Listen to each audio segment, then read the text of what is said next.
Hello and welcome everyone to our educational platform of वर्धिया Nikhil. आज हम लोग का स्टडी का डे 44 है। डे 44 में हम लोग मैथ्स का आज न्यू चैप्टर का रिवीजन स्टार्ट करेंगे। मैथ्स में करेंगे हम लोग डेसिमल एंड फ्रैक्शंस। इसके हम लोग कंसेप्ट्स भी देखेंगे और फिर इसके हम लोग रेलवे के पीवाईक्यूज भी लगाएंगे। ओके, आपका जो भी बुक है जिससे आपने पहले लगाए हैं उन्हीं को लगाएंगे, ठीक है। और अब आप इस बार मार्क जो आपके रिपीटेड क्वेश्चन हैं, जो आपके मतलब यूनिक क्वेश्चन है, उनको मार्क करके रखिए, उसमें स्टार लगा लीजिए कि यूनिक है, ये क्वेश्चन रिपीटेड नहीं है। तब जब अगली बार पढ़ेंगे तो सिर्फ उन्हीं क्वेश्चंस को लगाएंगे। जब जब आप थर्ड टाइम रिवीजन करेंगे, जो रिपीटेड क्वेश्चन है उनको नहीं लगाना है अगली बार से। तो उनमें आप स्टार लगा के चलिए कि ये रिपीट, स्टार का मतलब है कि ये क्वेश्चंस अब रिपीटेड नहीं है, ये क्वेश्चन, इस टाइप का क्वेश्चन एक ही बार पूछा गया है और मैंने इसको मार्क कर लिया है। और उस टाइप के क्वेश्चंस और जो आएंगे उनको हम नहीं लगाएंगे। आप उनको मार्क कर दीजिए सिंगल हैंड या जो भी, कि नहीं मुझे ये नहीं करना, स्टार वाले क्वेश्चन ही से अगली बार लगाने हैं आपको, ठीक है। और जो क्वेश्चन में डाउट रहता है आपको उसमें आप गोल मतलब ये सर्किल कर दीजिए कि मुझे नहीं लगा पाया हूँ, ओके। और रीजनिंग में हम लोग रोज की तरह, डेली की तरह 1 आवर प्रैक्टिस करेंगे रीजनिंग की, ठीक है। और बायोलॉजी में जो हम लोगों ने डे 42 में चैप्टर्स पढ़े हुए थे, तो हम लोगों ने कल भी उन सब चैप्टर्स के क्वेश्चंस लगाए थे एसएससी के 5 इयर्स के। आज भी हम लोग एसएससी के 5 इयर्स के क्वेश्चन लगाएंगे और आज हम लोग सारे क्वेश्चंस ये खत्म कर देंगे, ठीक है। तो हम लोगों का ये रिवीजन हो गया। और आज हम लोग नया क्या पढ़ेंगे? आज हम लोग हिस्ट्री में नया पढ़ेंगे आर्कोलॉजिकल सोर्सेस, ठीक है। तो इसमें हम लोग क्या रहेगा आर्कोलॉजिकल सोर्सेस में, कि कैसे ओरिजिन और डेवलपमेंट हुआ है, कैसे ओरिजिन एंड डेवलपमेंट, ठीक है, कैसे ओरिजिन एंड डेवलपमेंट हुआ है इंडियन आर्कोलॉजी का, ठीक है। और इसमें इंस्क्रिप्शन होंगे, जो आपके इंस्क्रिप्शंस जो फाउंड हुए हैं वो, कॉइन्स, ठीक है। और भी जो डिफरेंट डिफरेंट हम लोगों को चीजें मिली हैं वो सब पढ़ेंगे, ठीक है। तो आर्कोलॉजिकल सोर्सेस कहाँ से पढ़ना है? ये हमको पढ़ना है कहाँ से? ल्यूसेंट से।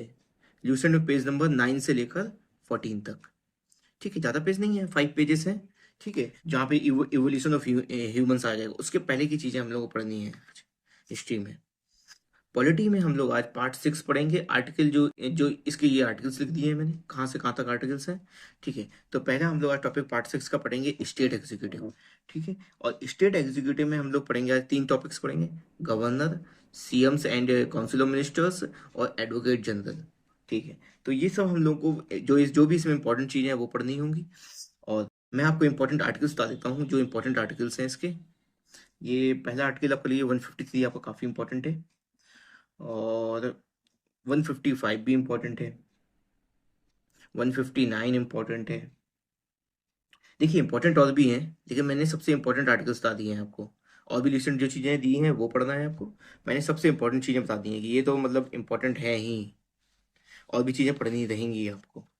ये इसमें आपको ज़्यादा नहीं पढ़ना है। इसमें सी काउंसिल ऑफ मिनिस्टर में आपको आर्टिकल नंबर 163, 164 और 167 शायद, 167 शायद मुझे लगता है, 167, हाँ, ये 3 ही आर्टिकल्स हैं, बस इतना ही पढ़ना रहेगा, ठीक है। और एडवोकेट जनरल का आर्टिकल नंबर है 165।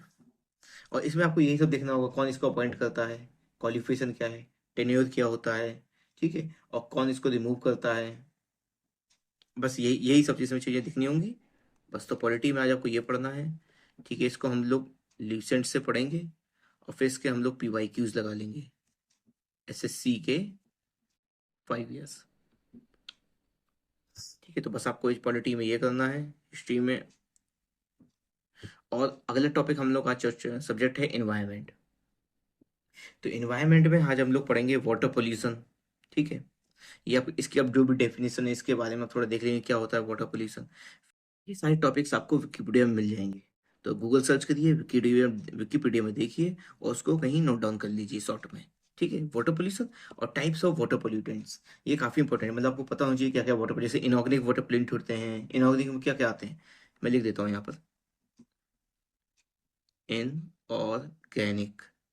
इनऑर्गेनिक में क्या क्या आते हैं हमारे, ठीक है, जैसे लेड हो गया, मरकरी हो गया, नाइट्रेट्स हो गए, ये आपके इनऑर्गेनिक हैं, ठीक है।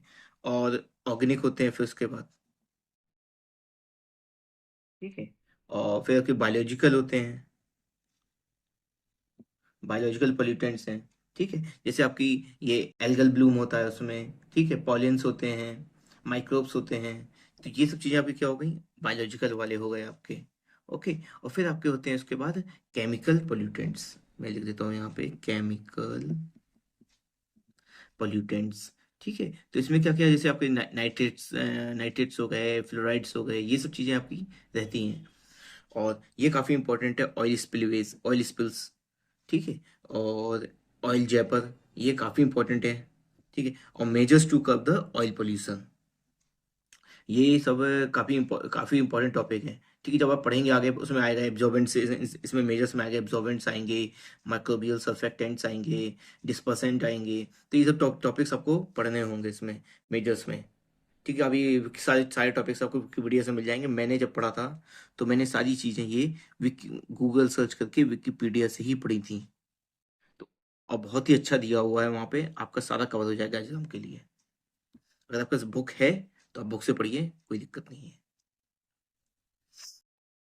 फिर उसका आपको नया टॉपिक जो देखना है, effects of water pollution. Water pollution के इफेक्ट्स क्या हैं, ठीक है, जैसे इफेक्ट्स क्या होते हैं इसके ऊपर, इक्वेटिक सिस्टम के ऊपर क्या इफेक्ट्स हैं, ठीक है। और एक लिख देता हूँ मैं, इक्वेटिक जो इकोसिस्टम है हमारा, इक्वेटिक इकोसिस्टम के ऊपर क्या इफेक्ट है, ठीक है। और ये होता है आपका जैसे बायोलॉजिकल मैग्निफिकेशन क्या होता है, जैसे आपका यूट्रोफिकेशन क्या होता है, यूट्रोफिकेशन, ये सब काफी इंपॉर्टेंट है आपके लिए, ठीक है। यूट्रोफिकेशन, ग्राउंड वाटर, जो ग्राउंड वाटर हमारा है, ग्राउंड वाटर पोल्यूशन, इन सब में क्या इफेक्ट हो रहा है इसका, ये लिखना होगा, ठीक है। तो इसमें आपका जो इफेक्ट ऑफ वाटर पोल्यूशन है, ठीक है। और उसके बाद आपको जो टॉपिक पढ़ना है वो है आपका ओशियन एसिडिफिकेशन। ये भी काफी इंपॉर्टेंट है, तो इसको आप देख लीजिएगा, छोटा सा टॉपिक है बस। उसके बाद हम लोगों को पढ़ना है कन्वेंशंस ऑन वाटर पोल्यूशन। तो इसमें आपको कन्वेंशंस देखने हैं, ये तो काफी इंपॉर्टेंट है, किसी भी एग्जाम्स में आपको ये जीके में भी पूछ सकते हैं, ठीक है। जीके सेक्शन में पूछ सकते हैं, एनवायरमेंट में तो पूछेंगे ही, जीके का टॉपिक भी हो सकता है, जैसे आपका है बेसल्स, बेसल कन्वेंशन, ठीक है। और आपकी जैसे है मिनीमाटा कन्वेंशन, मिनीमाटा, और एक और है आपका जैसे रॉटरडम।